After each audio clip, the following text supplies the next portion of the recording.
Hey, welcome. It's Brian, and today we are back with Radiohead, and we are doing the song My Iron Lung.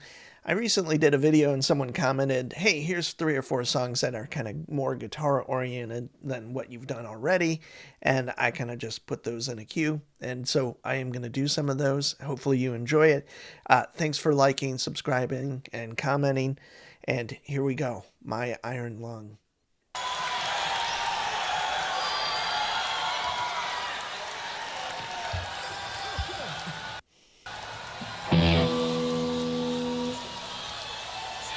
It's good to get angry sometimes.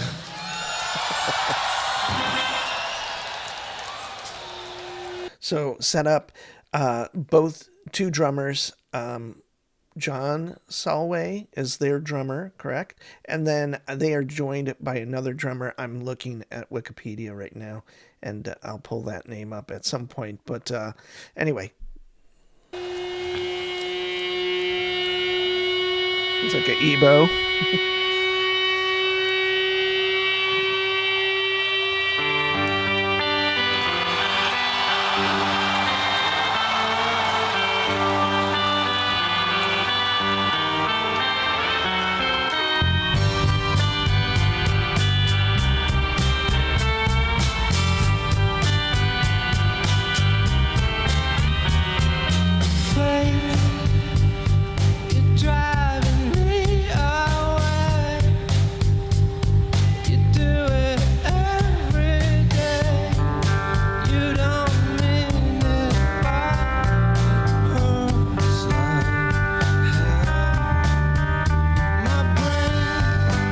Love the bass playing.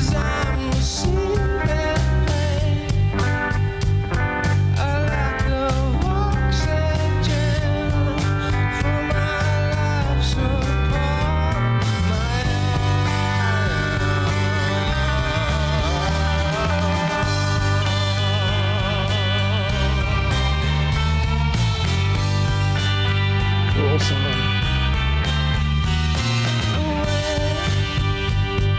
Sounds like he's using the EHX or Electro-Harmonix Pog. It has a really distinctive doubling kind of sound that one of my favorite pedals. So too young to fall asleep,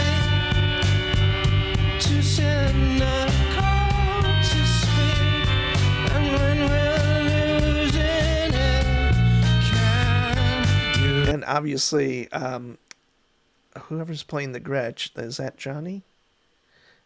He's using an Ebo or something like it, so that's always a fun thing to do.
So, stage left would be Johnny actually playing the Telecaster, correct?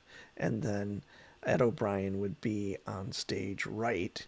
The extra drummer is Clive Deemer, and I think I've heard that name before as far as other videos, but interesting composition so far. You know, we've got kind of a standard kind of song, but yet there's these great discordant things going on guitar wise. So the kind of the rhythm section's doing this really nice beefy kind of chugging along thing, And the guitar players, obviously Ed and Johnny, are doing all sorts of interesting textures over the top. This is kind of what I was looking for in previous videos in a way, although I loved all of that stuff. The guitar is definitely, both of them are in the background, like in a really cool way. And again, using it for like more of a soundscape or a kind of exclamation point to like just to kind of throw a wrench in it to some degree, like for the listener.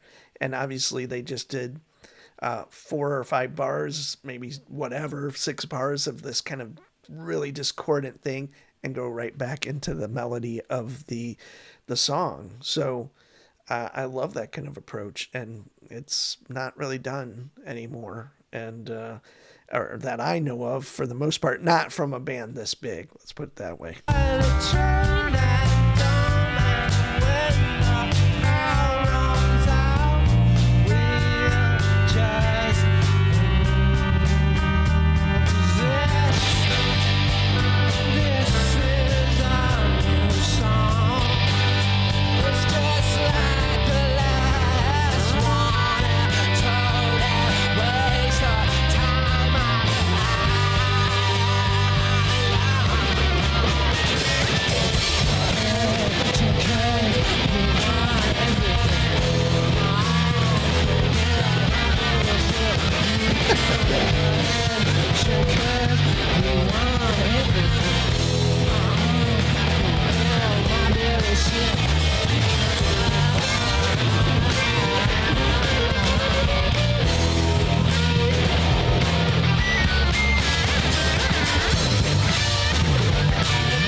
If you're frightened, you shouldn't be frightened.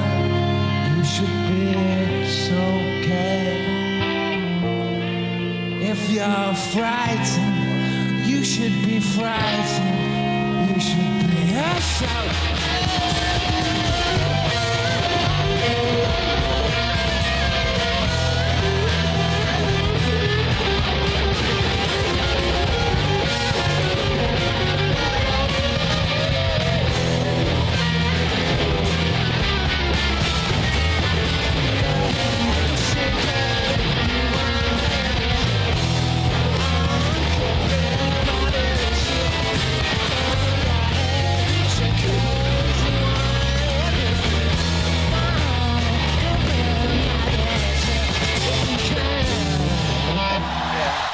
There we go. My iron lung. I have to say, Colin on bass, I love the bass playing. Super solid.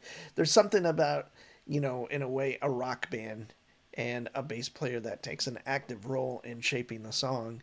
And anyone that disagrees that the bass is this super essential part of creating a really dynamic and interesting song would probably doesn't know anything about music or something, but think of all your favorite songs, and even if it's a pop song, if the bass is hitting and it grooves or whatever, or if it's a heavy kind of band, it makes it or breaks it. And so, not to say bands that don't have a lot of bass in it aren't amazing or whatever, but I just think of some of my favorite bands that the bass is understated, but yet essential to the music. And that could be someone like John Paul Jones from Led Zeppelin. Although he's a very celebrated musician and bass player, not at the time, and he's a very understated player, but he has an amazing sense of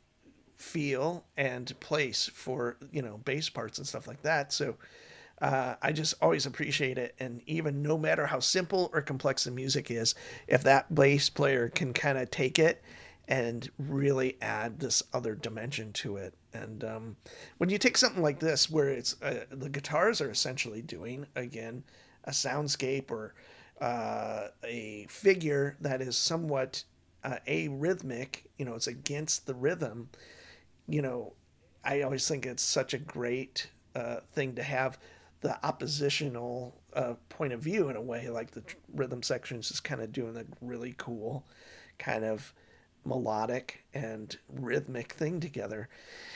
I This is kind of interesting because this is the first time I've really seen him do this kind of like, I don't want to call it noise because I listen to a lot of stuff that most people would call noise, but this kind of approach, this disjointed approach to guitar playing that isn't necessarily, it's not unmelodic, it's not whatever, but it is a non-traditional standpoint as far as your average guitar player would take.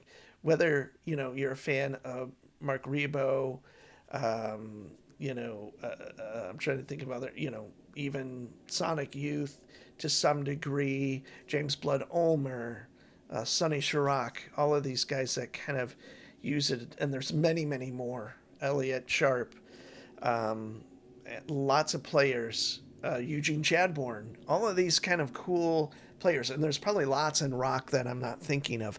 I'm thinking of more of the really avant garde players, but I think they fall into that realm. And so, super important band that, again, I never paid attention to till probably a year ago. Mostly because I knew two or three songs and they were great, but I listened to a lot of stuff, so it didn't, kind of filter in, I guess. So anyway, that's why we're here today. I appreciate all the likes, comments, and suggesting other songs. I'm Brian. See you soon.